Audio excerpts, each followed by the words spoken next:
მოკითხვა, რომელიც ვაშინგტონში ხელმოწერილი ისტორიული შეთანხმების შემდეგ თბილისში გაჩნდა, შეცვლილი საგარეო კურსის ფონზე, შესუსტება თუ არა საქართველოს სტრატეგიული მნიშვნელობის საერთაშორისო ფუნქცია. არსებობს მოსაზრება, რომ სომხეთსა და აზერბაიჯანს შორის გაფორმებული დოკუმენტი დიდ კონკურენციას გააჩენს. ტვირთების ტრანსპორტირების კუთხით და შესაძლოა ზანგეზურის დერეფანმა შუა დერეფანი ჩაანაცვლოს ან მისი მნიშვნელობაში ამციროს. მაშინ ამ ორ ქვეყანაში რუსეთის განდევნის სპეცოპერაცია წარმატებით სრულდება და ოკუპანტის გავლენები მცირდება. ოლიგარქის მთავრობა საქართველოს რუსულ ორბიტაზე აბრუნებს. ექსპერტულ წრეებში საუბრობენ, რომ კავკასიაში გეოპოლიტიკურ გარღვევას საქართველო ეთიშება. მიზეზი კი ოლიგარქის იზოლაციონისტური პოლიტიკაა. ოცნების პატარა სოფლის სტრატეგია, რომელიც ქვეყანას დასავლურ სამყაროს აშორებს და თამაშგარე მდგომარეობაში აყენებს. დეტალები თამარ დემეტრაშვილის სიუჟეტში. სამშვიდობო შეთანხმება ხელმოწერილია. ათწლეულების განმავლობაში ჩაკეტილი ზანგეზურის დერეფანი მალე სატრანსპორტო ტვირთების გამტარი. სომხეთი კი აზია-ევროპის დამაკავშირებელი უმოკლესი მარშრუტი გახდება. შეერთებული შტატების შუამავლობით აზერბაიჯანსა და სომხეთს შორის სამშვიდობო შეთანხმებით კავკასიის რეგიონის გეოპოლიტიკური მნიშვნელობა და სატრანზიტო ფუნქცია მნიშვნელოვნად იზრდება. სად არის ამ პროცესში საქართველო და რა გავლენა ექნება ახალი მარშრუტის ამოქმედებას ტვირთნაკადებზე? სპეციალისტების პირველადი შეფასებით სავარაუდო დანაკარგი 20%-მდე იქნება. ხელის გულზე დევს რიგი ტვირთები, რომლებსაც ჩვენ აუცილებლად დავკარგავთ.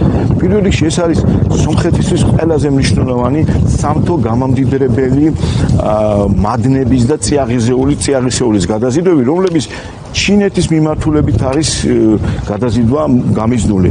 ეს ტვირთნაკადი დაახლოებით 800,000-დან 1,200,000-მდე ჩვენ რა თქმა უნდა ამას დავკარგავთ. დავკარგავთ საკონტეინერო ნაკადს, რომელიც დღესდღეობით სომხეთის საქართველოს გავლით ფოთის ნავსადგურში იქნება. დავკარგავთ ცენტრალური აზიებიდან გოგირდის და ალუმინის და სხვადასხვა ნაკადებს. 10 მილიონი ტრანზიტი გვაქვს საავტომობილო, 8 მილიონი რკინიგზა, 18 მილიონში 2.5 მილიონის დაკარგვა დაახლოებით 15-20% მარჟა. ეს მნიშვნელოვანია. ზანგეზურის დერეფნის სრულფასოვან ამუშავებას დაახლოებით 5-7 წელი დასჭირდება, რადგან ინფრასტრუქტურა თითქმის სრულად ასაშენებელია. თუმცა ახალ გეოპოლიტიკურ გამოწვევას არც საქართველო ხდება მომზადებული. ქართულმა ოცნებამ 14 წლიანი მმართველობის პირობებში ვერც ავტობანის მშენებლობა დაასრულა, ვერც რკინიგზის გამტარობა გაზარდა და ღრმაწლოვანი პორტის პროექტით მრავალი წლით დააკონსერვა. ამ მოცემულობით კი ქვეყანა ვერ გამოიყენებს მთავარ კოზირს, შავ ზღვას, რაც გამართული ინფრასტრუქტურის პირობებში ტვირთმფლობელების საქართველოზე გამოვალ მარშრუტს უფრო მიმზიდველს გახდიდა. ცუდი არის ის, რომ შევხვდით მომზადებელი, დავკარგეთ 10 წელიწადი. 10 წლის წინ ანაკლია შეიძლება უკვე ყოფილიყო მზად აი ამ პირველი ლაზიკის პროექტის სწრაფი განვითარების პირობებში. ანაკლის პროექტი თუნდაც დაგვიანებით, მაგრამ 2020 წელს უნდა ყოფილიყო მზად. ეს გახდებოდა რეგიონში ყველაზე მნიშვნელოვანი საზღვაო კარიბჭე.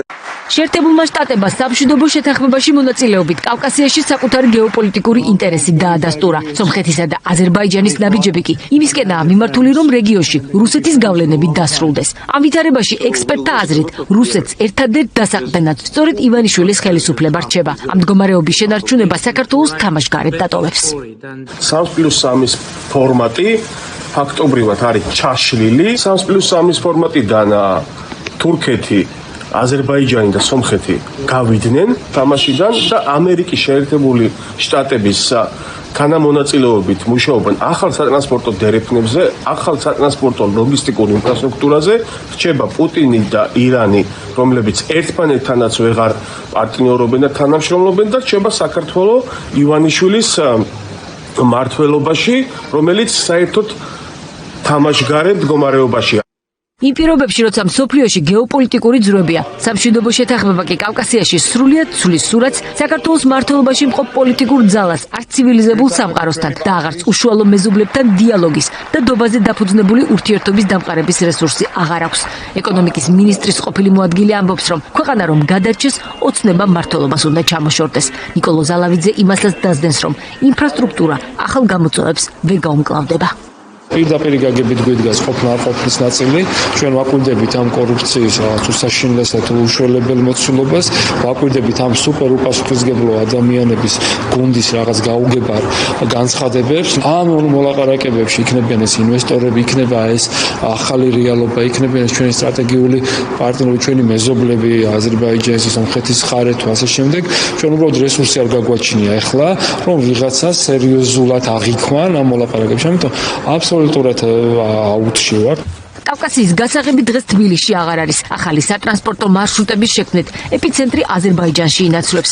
ქვეყნის ეკონომიკურ ჰაბად ქცევისთვის ილჰამ ალიევმა წლების განმავლობაში ინფრასტრუქტურაც მოამზადა და ლოგისტიკური ცენტრებიც. ამ ვითარებაში სწორედ აზერბაიჯანი გადაწყვეტს საით წავა ტვირთი, საქართველოსკენ თუ ზანგეზურის დერეფნის გავლით თურქეთისკენ. მაშინ როცა რეგიონში ვითარება სწრაფი ტემპით იცვლება. ბოლო საერთაშორისო ფორუმი, რომელშიც ოცნების ლიდერები მონაწილეობდნენ თურქმენეთში. ზღვაზე გასასვლელის არ მქონე განვითარებადი ქვეყნების კონფერენცია იყო.